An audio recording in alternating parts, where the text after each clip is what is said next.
Kuzambula, and welcome to yet another episode of Storytellers of Drukyul. I'm Chunizuk Selton, your host. Today with me we have Yeshe Choden, who is popularly known as one of the first female satellite engineers of the country. However, today we're here to discover more about Yeshe and especially as a storyteller, as she is about to launch her book on poetry very soon. And I don't know if you guys can see this, but we have the book here, and this is one of the first copies. It hasn't been published. It's going to come out in 2 weeks. 2 weeks, okay.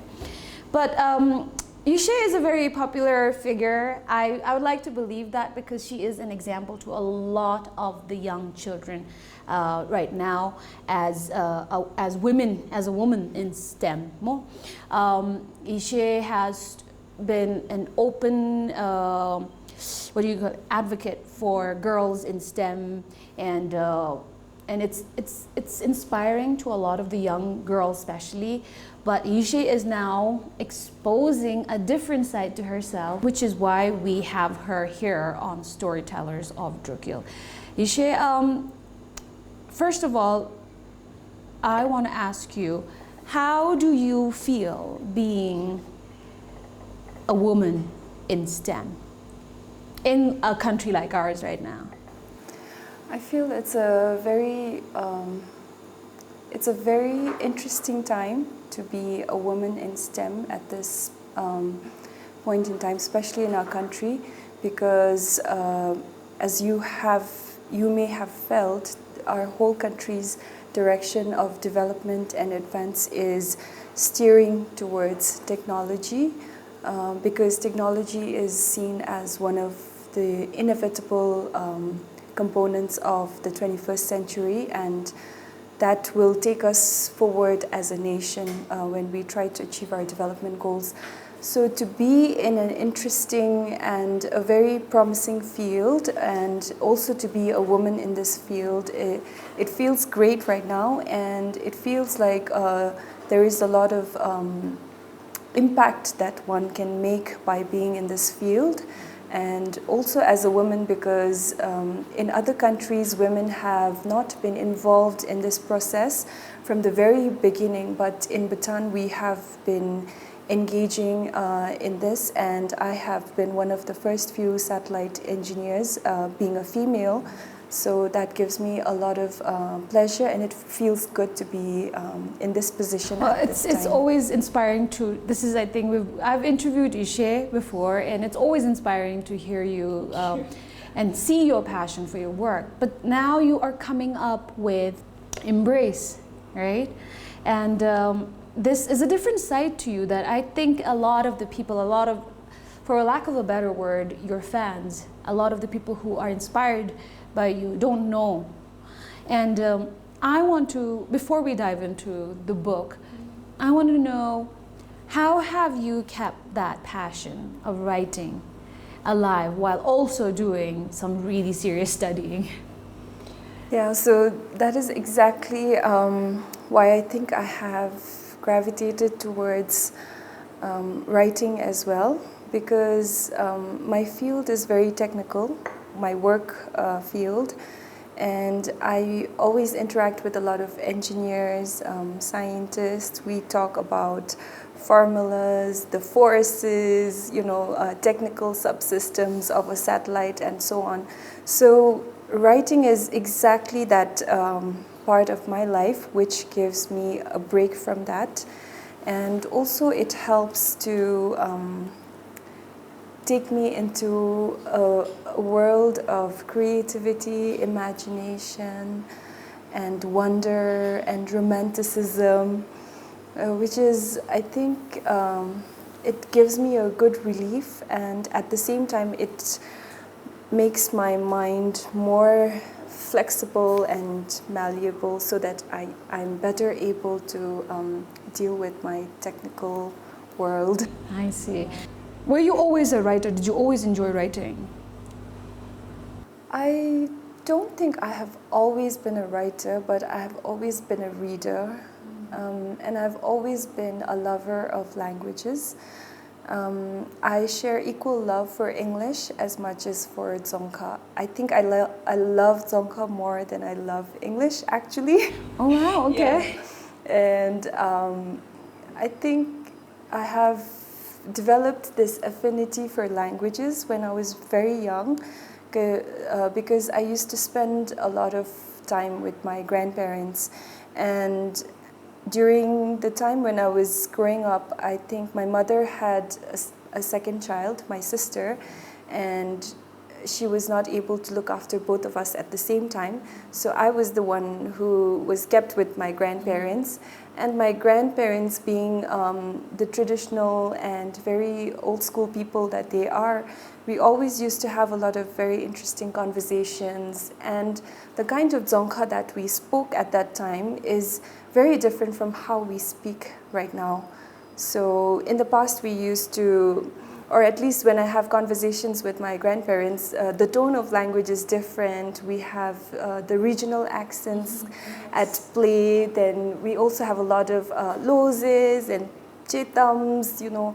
So that really, I think, developed a special kind of love for languages from when I was very young.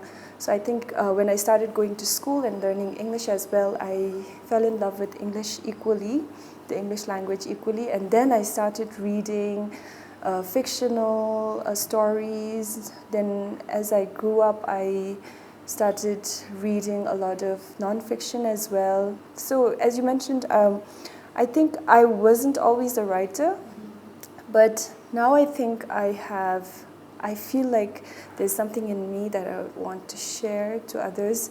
So, because previously I was the receiver, I was getting in a lot of information from different writers, people who were talking in different languages, my grandparents, friends, listening to their stories. But recently I have developed I had this strong feeling that I really wanted to say something.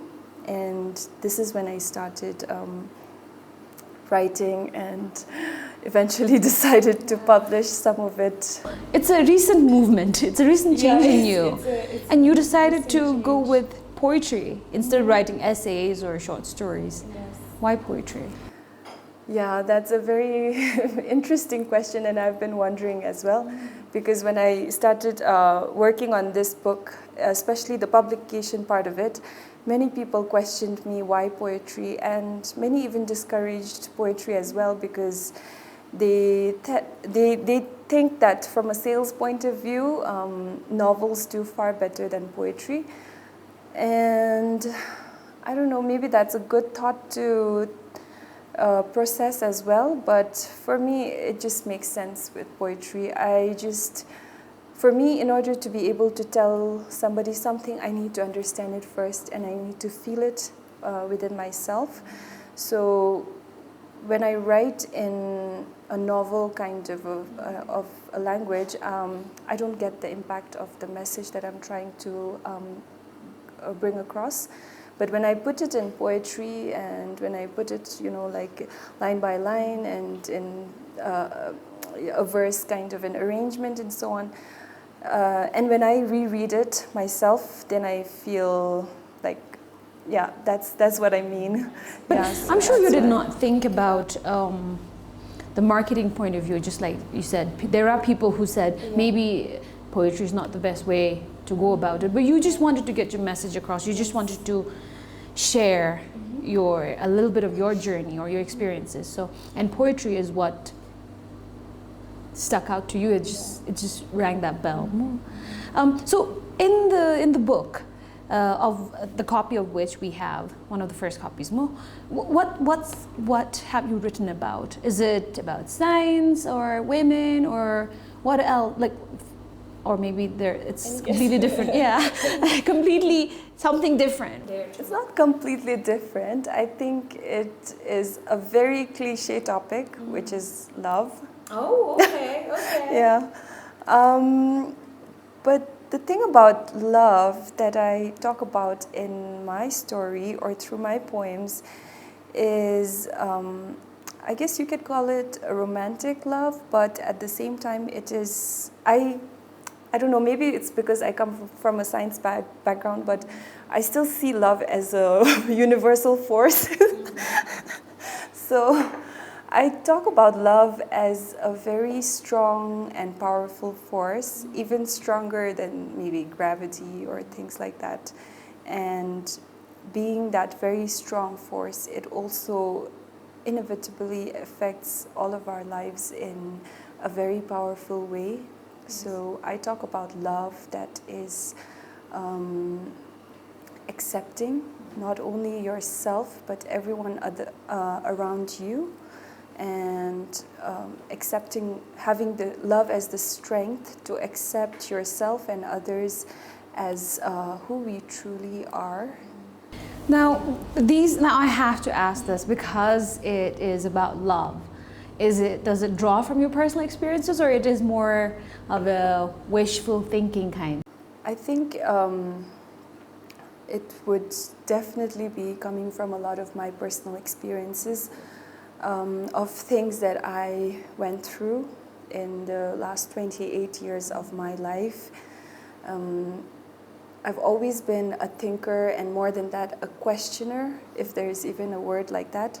So I've always wondered why things happen the way they do, and that has kind of made me a satellite engineer. But at the same time, it is also, that nature of me also brought me to this book where I was questioning why are people the way they are? Why do they feel the way they do? And who are we truly? And how far are we going to accept ourselves and let other people see us for who we truly are? So that's really very much a part of everything that I've been through and what I've been processing over the years. So although the writing journey has started very recently, but these are things that I have been trying to think about many times over many nights, many days, things that I've talked about with a lot of friends, family, and so on. Yeah. So how many poems are there in here? 20. Do you have a favorite? This is a difficult question, I'm sure, because this is your work. But all of these poems, they are about a special period in my life, and they all come together like pieces of a jigsaw puzzle. And yeah, so I think I wouldn't be able to choose one particular poem, but all of them together, it's like a one beautiful piece. And how long did this take to write? Actually, so the thought process began a long time back when I was born. I'm just kidding. No. Anyway, I started writing during the lockdowns, something good that came out of the lockdowns. Yeah, I really got a lot of time for myself, for my thoughts, to process everything, to draft it on my phone, redraft it, deleted a lot of drafts. Yeah, but finally I read them many times, and I was like, every time I finished reading the 20 of them, I'll be like, okay. And then I'll read it another day, thinking that, every day you have different moods. So maybe one day I might be, making the wrong selection of poems by being very, very happy that day or very, very emotional the other day. So I reread my drafts a lot of time, and I finally decided with the 20 of it. And I completed the first draft during the first lockdown that we had this year in January. Then after that, I started working with the illustrator, and it's an illustrated book, so I have an illustration for every poem. And I wrote the poems first, and I gave it to the illustrator. And the illustrator, she's a very young girl who's still in college right now, and her name is Yeshe, a very promising artist. So I just gave my poems to her and asked her to come up with a concept, and the whole idea of using red with black and white, these lines and so on, everything is her interpretation of my poems. Wow. So this is your first time putting out a book. Were there challenges? I think the journey of writing itself is not very, I mean, you have your thoughts and everything, but that's something I really enjoy doing. I love processing my thoughts and putting it out into poems, feeling every feeling that I put out there. But the only challenge would be when you want to transition from a page poet to a published poet. Then there's the whole process of publication that you need to go through, and maybe it's not a process that everyone is cut out for. You need to think about financials first of all. Secondly, about designing, marketing, reaching out, promoting your book, and so on. So that's part of the whole process of becoming a published writer. So that could be a place where writers can face challenges.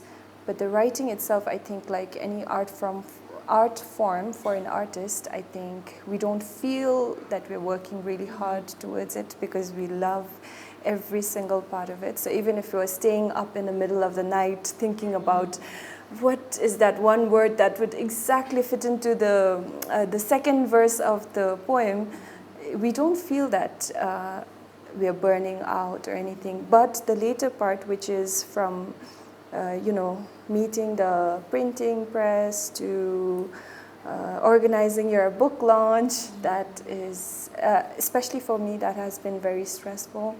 That has taken, I'm not sure if it is really true, but in my perception, it feels like that has taken much more effort and hard work from my side than actually writing the poems. Earlier I described Yeshe as an inspiring woman in STEM, but Yeshe has, for the time that I've known you, I've always known you as someone who's very vocal about the passion, your passion for, I'm getting to know that you are passionate about writing poetry, and here she is talking about it, but I've known her to speak about space and STEM in the country, especially for young girls more. But Yeshe is also inspiring in other ways that she's still learning. She hasn't stopped. I guess that goes with the field of work more that you are in. In science, you basically continue to learn. But Yeshe is enrolled in RTC, am I right? And tell me about what you're studying right now. So at RTC, since last summer, I have become a continuing education student, which is an opportunity that is open for all in-service people. And usually it's an option taken by people who have not been able to continue their studies after 12 for various different reasons. But for me, it was a really interesting and I guess something that I wanted to do at that point in time, that I wanted to start, because like I mentioned, I love literature and I always felt that I wanted to take literature as seriously as I was taking my other passion as well, which is space, because it takes a lot of my mental space as well, literature. So I wanted to encounter literature in a conducive environment and be able to enjoy time with it, spend quality time with literature. So then I thought, just talking about literature and your love for literature doesn't mean if you cannot afford to sit with it and learn its history, its backgrounds, its numerous possibilities. So then I thought being enrolled in a formal course would be a way of doing it. Of course, you don't have to always get a degree to be able to learn something, but for me, I felt that was the way to go, and then I started my course at RTC. Wow. So how does your day look then? Because you're a full-time worker too, right? Yes. So basically, I have from Monday to Friday, I start my work at 9. and until 5 I'm in the office. Then around 5 I move from my office, and because of the traffic it takes a while to get to RTC, so my class starts at 6 and it ends at 8, and I get home by at around 8:30 to 9, and then I read or do something and fall asleep. And even on Saturdays, so basically I have become very antisocial in that way, because I missed a lot of Friday outings and Saturday outings too. Yeah, but at the same time I don't regret it right now, because I really want to do this, and that's just something that you have to give up for. How do you balance that though? I'm wondering, because You don't balance, you just go with it. you juggle and you just hope it doesn't fall off. Yes. You just make assignments. sure. I'm just wondering about that. Maybe yes, the classes are structured in a way that it comes after your work, but then you have assignment, and then you manage to come up with a book. Yeah, so how do you do that? Assignment. Okay, look at you. So tell me about. I want to know. I'm very curious about how someone. Actually, the assignments in literature are, I don't know, like I've never taken assignments in a very bad, in a very stressful way, because I feel like the assignments are just an add-on or an extension of the lesson. So if you really enjoy the lesson when you're in class, when you take home your assignment, it's just like, I don't know, maybe kind of like reflecting on the class, or But I try to organize myself in such a way that I don't lay out my assignments all over the week, because then you are unnecessarily spending mental energy for assignments every single day.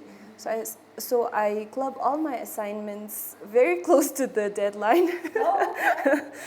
And most probably on a Sunday as well, if I am not engaged with like family outings and things like that, because I like to arrange all my assignments for Sunday.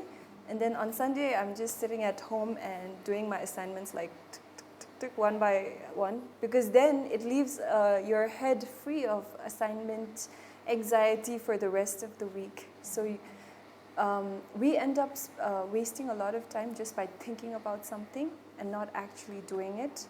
So during my weekday, I'm like, even if I have assignments, even when my friends ask me, when I go to class, they always say like, oh, have you finished this assignment, or have you done this? And I said, no, I haven't even looked at it. I'm going to look at it on Sunday, and I'm going to get it done on Sunday itself. So then from Monday to Friday or Saturday, I don't touch my assignments at all. I don't even open the file. Wow. Yeah. Okay, I think this is a great time for me to ask, because you haven't. This is like 2 weeks, we're doing this interview 2 weeks before the launch of your book. But what made you, a lot of the people who write do not have the confidence in themselves to put it out there for, yes. How did you gather or garner the strength and the confidence to make yourself publish? Yeah. So that is something that I have been feeling a lot, especially getting closer to the launch date. And I've been talking to a lot of people just to try to process this thought. And even yesterday I couldn't fall asleep because I was having this interview and I was thinking, what am I going to say? And I've really not given proper thought to why I was publishing myself. I think somebody even asked me, why are you even doing this? You don't have to do it alone. So I was thinking, yeah, these questions make sense, when you ask it like that. And I thought, yeah, maybe I should, instead of getting busy with the publishing part and everything, I should just sit with myself. So yesterday, deliberately, I tried to put myself to sleep by 10 o'clock. Then I fell asleep because I was tired physically, and I woke up in the middle of the night around like 3 a.m. And I thought, oh, now is the perfect time to think about it, because there are no disturbances and I'm well rested. So I really have a clear headspace to think about why I'm publishing, and that also self-publishing. because we don't have a proper publishing house in Bhutan, so I have to publish myself. I think I put down things as how I was thinking it, at least last night.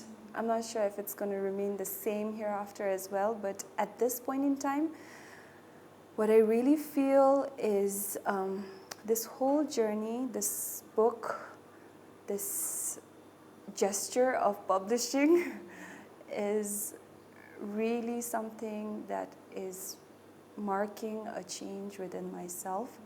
So I feel that internally I have changed a lot over the last few months. And this book is a physical representation of the metamorphosis that I'm going through inside. And I've also thought about it for quite a while as to why I was feeling that way.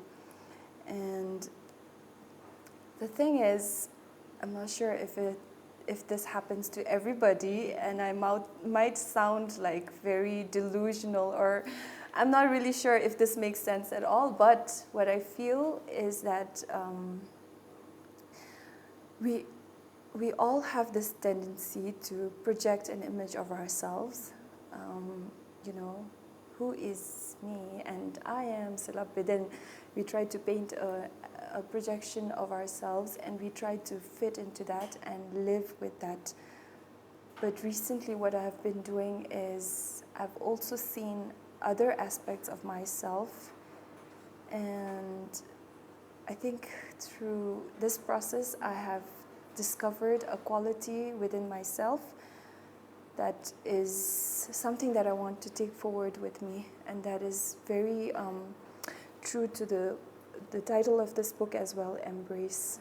So embrace by definition is accepting everything without discrimination within yourself, the whole entirety of it, willingly and enthusiastically. So nobody is actually forcing you to do that. And I thought, in order to represent this transformation within myself, that is why I'm putting this book out, because if I were not the self, I think I would never publish any of my writings in the first place, because I will always think, what are the readers going to think about what I feel? And this is a book completely filled with my raw emotions, which is love. And if it were any other time, or my older self, the past self, I would have never gathered the courage to publish this. But now I'm saying, even if there are people who think like me or not, this is who I am, and I'm going to accept myself, and I'm going to take ownership of this person who is right here and thinking all these things, because it doesn't have to be validated by anybody else. I think this is a self-validation. Yes. And you're doing it so publicly. And the thing is, like you mentioned... But I nearly gave up when I got the dummy copy, because I was feeling overwhelmed, and it's not something that I'm used to doing, bearing out my emotions and, asking people to read it. Yeah. This is literally you putting yourself out there. It's too much. It was too much for me, and I was so overwhelmed, and I nearly thought of giving up. But then I just said, what is happening with you? Why do you always keep doing this? Whenever you feel like yourself, you always have a voice inside you saying that, no, you are not going to do this. If you do this, you're going to embarrass yourself, you're going to feel guilty, or you're going to regret 10 years down the line. But I really had to put a gate of no return for myself. I told myself, Yeshe, once you just cross this line, step this line, and once you cross this line, you promise yourself that you're never going back, you're never relapsing to that old self where you entertain your self-doubts. Yeah. The thing is, to me, as I'm listening to you, it's very symbolic for me to hear you say this, because when I first interviewed you about being a space engineer, No one, no other woman, Bhutanese woman had done it. They did not take that course. They did not think that that course would contribute to Bhutan, or that course would get them a job in the country. And I feel like you are a pioneer in that field, and you have broken so many barriers like that, so many doubts, so many people questioning, and you somehow went with it, and you proved everybody, including that voice in your head, wrong by being the satellite engineer that you are right now. You are working in that field. And now with that book, I think this is you just, yes, I think this is, you can look at it two ways. The first way is you embracing the other side, the duality in you. And there's so many personalities in one person.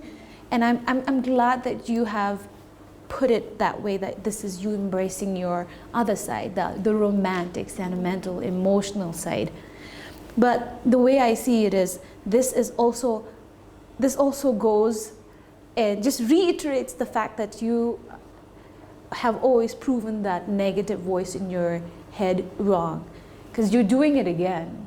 So to me, as I was listening to you, I was like, oh, this girl is not going to be stopped by anybody. She's going to follow her heart, whether it's in science or a matter of heart.